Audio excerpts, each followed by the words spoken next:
Hi friends, my name is Raj and you are watching Tech White. So in this video, I will show you how to fix this boot device not found error. You can see the error, the hard disk error 3FO. So in this video, I will show you how to fix it. I am using a HP laptop. So we will start first. We need to shut down this laptop, press and hold and manually shut down. Then turn it on again.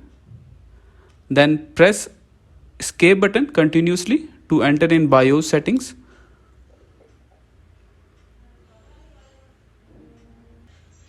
Here you can see the options.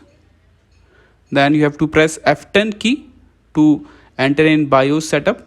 Press F10. Here you can see this is my laptop detail. I am using HP 240 G7 notebook PC and I am using 8 GB memory RAM. So first of all, you have to go to system configuration. Then you have to go to boot options. Press enter. Okay, now you have to enable the legacy support. Press enter and enable it. Choose yes.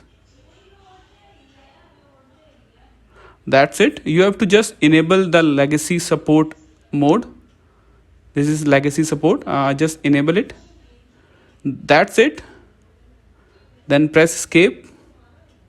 Then go to exit. Then choose exit saving changes. Choose yes. Your laptop will restart and we will check. Now you can see the window is now loading and your issue has been solved now. You just need to enable the legacy mode and that's it.